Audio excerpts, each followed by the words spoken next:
আসসালামু আলাইকুম। প্রতিটি দেশের একটা সংরক্ষিত এরিয়া থাকে। আমাদের বাংলাদেশের সংরক্ষিত এরিয়া হচ্ছে যে ক্যান্টনমেন্ট, যেখানে সেনাবাহিনীদের আনাগোনা। তারপর আপনার চট্টগ্রাম হচ্ছে যে আপনার নেভির যেসব ক্যাম্পগুলো আছে, যেখানে নেভিরা থাকে, নেভিদের অফিস থাকে। সহজ ভাষায় বলতেছি যেন আপনি সহজ ভাষায় বুঝতে পারেন। এসব জায়গায় কিন্তু ছবি তোলা সম্পূর্ণ নিষেধ। আপনি ঢাকা ক্যান্টনমেন্টে গেলে আপনি সেখানে সচরাচর ছবি তুলতে পারবেন না তাদের অনুমতি ছাড়া। কিছু কিছু জায়গা আছে সেখানে আপনি ছবি তুলতে পারবেন না, কারণ দেশের নিরাপত্তা বিঘ্নিত হবে। এই কারণে সেখানে আপনি ছবি তুলতে পারবেন না। বুঝতে পেরেছেন বিষয়টা? ঠিক তেমনই মালয়েশিয়াতে কিছু সংরক্ষিত এরিয়া আছে, যেখানে সেনাবাহিনীরা থাকে, যেখানে মালয়েশিয়ার নেভিরা থাকে। এসব জায়গায় আপনি ছবি তুলতে পারবেন না। কিন্তু আমাদের বাংলাদেশের 4 জন যুবক করছে কি, আমাদের বাংলাদেশে এই কারণে ভিডিওটি করতেছি, 4 জন যুবক করছে কি, সেই নেভিদের সংরক্ষিত এরিয়ার ভিতরে ঢুকে তারা সেখানে ছবি তুলতেছে।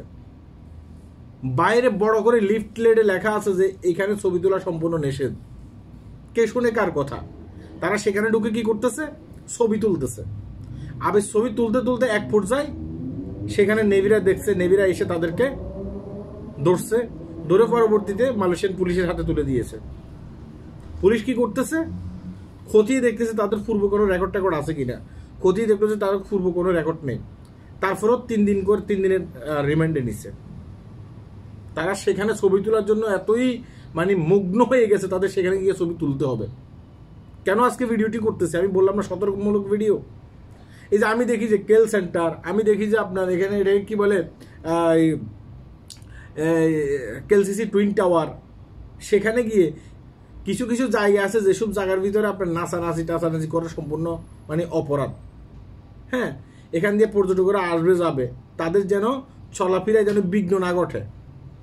সেখানে গিয়ে আমাদের বাংলাদেশি ভাইয়েরা আছে টিকটক বানায়, নাচানাচি করে, ডান্স করে।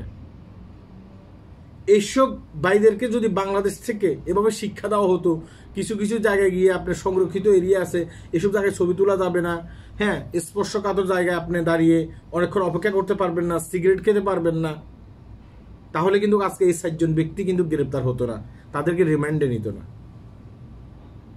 বিভিন্ন পত্র পত্রিকাতে আসতেছে এদের দেশের। আমরা দেখতেছি সোশ্যাল মিডিয়া খুললে আমাদের বাংলাদেশিরা বেশিরভাগই দেখতেছি যে হ্যাঁ, কিছু কিছু স্পর্শকাতর জায়গা আছে, এখানে যাই তারা নাচানাচি করতেছে আর মানুষ হা করে চাইতেছে। মানুষের আর চিড়িয়াখানায় যাওয়া লাগে না বান্দর দেখার লাইগা। এসব জায়গায় গেলে বাংলাদেশি কিছু কিছু বান্দর আছে, এদেরকে দেখলে এদের মন ভরে যায়। এই তো আমরা চিড়িয়াখানায় চলে আসছি, কেলসিসির সামনে আমরা চিড়িয়াখানায় চলে আসছি, আপনার মসজিদ জামের সামনে। তারা এখানে নাচানাচি করে। নাচানাচি করলেই যদি আপনি পপুলারিটি অর্জন করতে পারেন, হ্যাঁ, আপনি সেখানে গিয়ে নাচানাচি করবেন কে? আপনি ভালো একটা জায়গায় গিয়ে জায়গা ভাড়া করে সেখানে নাচানাচি করেন। পর্যটকরা আসে, বিভিন্ন সিন সিনারি এখান থেকে নেয়। আপনাদেরকে দেখলেই তো মনে করো এটা কোন দেশের বান্দর। তাই এই কাজগুলো করতে যাবেন না। তাই বলতেছি এটা একটা সতর্কমূলক ভিডিও। ভিডিওটি শেয়ার করবেন যেন এই যে টিকটক যারা করে না, নাচানাচি করে না, লাফালাফি করে না, বিভিন্ন স্পর্শকাতর জায়গায় গিয়ে তাদের লাফালাফিটা যেন একটু বন্ধ হয়। আল্লাহ হাফেজ।